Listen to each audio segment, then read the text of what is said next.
Welcome to the first episode of Empty Hand, Open Mind. I hope you enjoy this station. It was just created. This is our first episode. And what we're going to talk about today is about the term practical, functional, terms like that pertaining to karate or really any martial art, but specifically karate.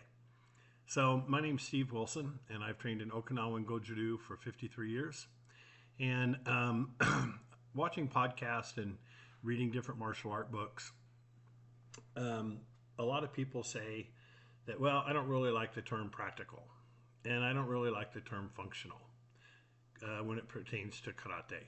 And some people on some podcasts also utilize the term do. So karate do. So they say, karate changed and it became do, and it's about building character. Well, my response to that is, why can't you do both? Why can't you have a functional and practical karate that also builds character? Because the fact is, it isn't karate technique that builds your character. It isn't whether or not it's applicable that builds your character. It's the hard training that builds your character. It's the sweat. It's the not giving up. So I don't understand why people or some people in karate are concerned with the term functional or practical. Why wouldn't you want your students to have practical self-defense skills? Simple, effective self-defense skills that protect them or their family should they be assaulted on the street. Why would anyone be against that? Why wouldn't you want your students to do karate techniques that are functionable, that function, that they can make function, instead of techniques or applications they can't apply? Utilizing and training for years doing techniques that they can't use, that they can't utilize to protect themselves or their family. To me, that makes no sense at all. And by the way, regarding character, why didn't your parents teach you character? Why doesn't church teach you character? Why doesn't a mentor teach you character? So kind of saying that, karate is to build character, that's really a sub benefit of karate. Okay. So it's kind of like saying, I send my kids to school to have teachers at school teach my children manners. Your parents should have taught you manners, not your teachers. You should have went to school with manners that you learned from your parents. Okay? You should go to karate with character. Your character isn't about just how you behave or how you act in life and in public, or just how you behave or act or speak in the dojo. Your character is who you are as a person. It's who you are as a person when no one's watching, when no one's listening. So you develop character in karate by hard work, sweat, and time, by failing, by succeeding, by being patient, learning patience, learning self-control. All of these things add to your character. But the character that we're referring to is a character in which, through hard training, you get to know yourself. You get to know your limitations and who you are as a person. The dojo has traditional and formal ways in which people act inside the dojo, where courtesy and etiquette and respect are part of training. But you know what? Those things are in place not just from the traditional respect that comes with Budo, but for safety. So when people are practicing combat skills, you have to be in self-control. You have to respect your partner. You have to care about your partner's safety. So personally, I think it's silly for any form of martial arts to say, I don't like the word practical. I don't like the word functionable. I don't like that it's we focus on function over form. I don't like that, it's practical over performance. You know what? These were combat arts. Do didn't come until Gichin Funakoshi sensei added that word to karate in 1929. So it used to be te, and then tode, and then karate, and then karate do. And the do is the way, but training develops character, but you don't go to learn karate or a martial art to form your character.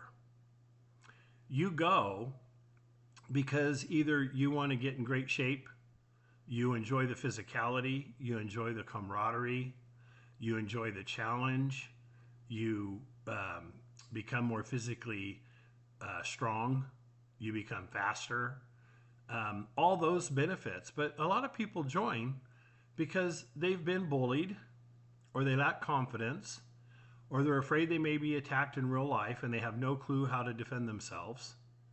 And so being practical and your art being able to function is important, at least in my opinion.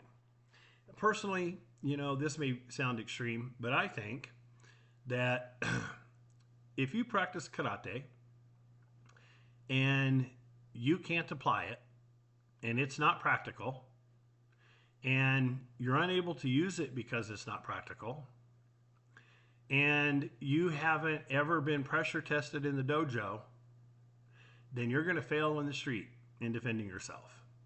And I think if that's the kind of karate you train in, that's okay, as long as you don't expect that what you're learning is going to help save you or your family or protect you in the event of an unfortunate assault.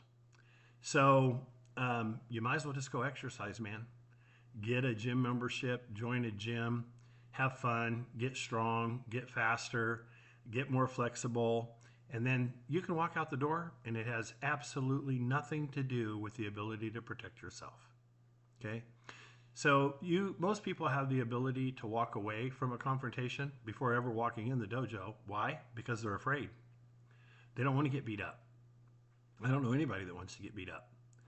So if you just want to get fit, if you just want to be healthy, if you just want to be more flexible, go to a gym. If you want to study Budo art that isn't practical, that you're not going to use, that isn't going to be useful in defending yourself or your family, then take Kyoto, take archery. Pick another art that focuses on self-development more than it focuses on the ability to actually use the art in real life.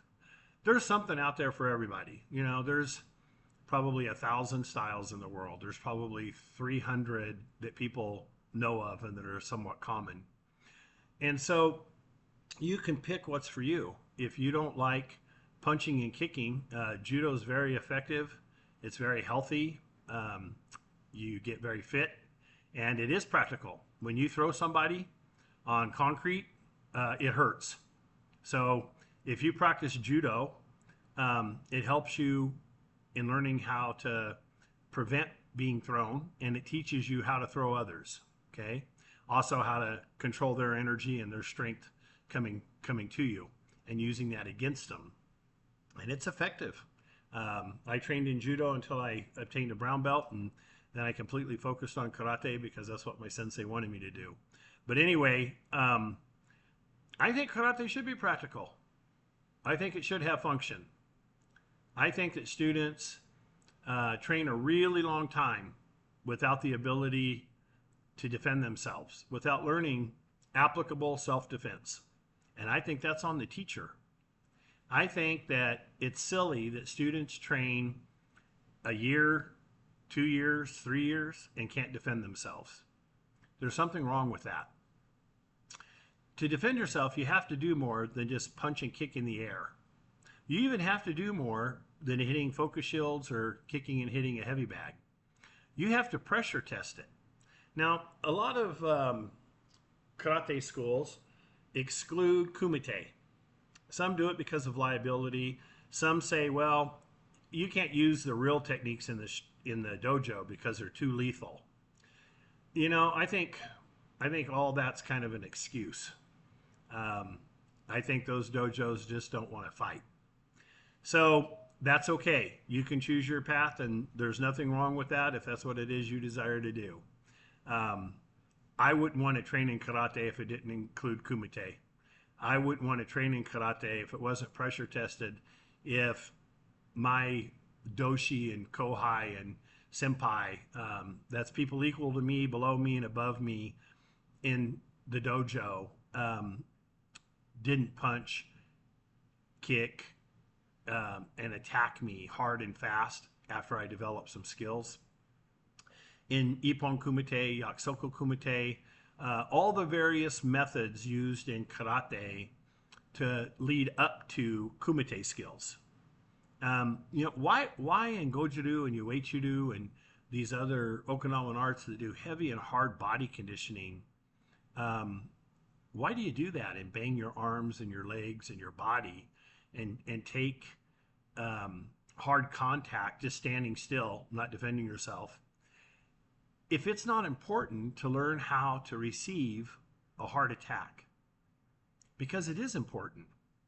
If you didn't do that in the dojo, the first time you're hit or kicked in the street full power, or someone was to kick your leg full power in the street, or someone was to punch you in the face full power in the street, you go in shock because it's never happened to you before. And, flight, natural reaction of flight may occur. Fear may set in and you freeze. I've seen people in the street freeze, completely freeze, even in front of their family. It's a real thing.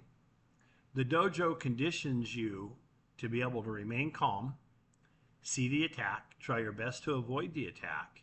But if it comes, your training should have made you ready. That's practical. That's function. Okay. I don't want form over function. I don't want performance over practical. I want practical over performance, and I want function over form. I want my students to be able to defend themselves. I want them to be able to have the confidence that they can believe in their training, that their training's been pressure tested and it works. Now look, I'm not caught up on terms. I don't care if you're the kind of practitioner that says, I just don't want that. I don't want practicality in my training. I don't want function in my training. I just want to go train to be healthy. Cool, good for you. You have a right to do that. But don't whine and cry if you're attacked and your training doesn't work. Just say, I got my butt kicked, but I was really healthy when it happened.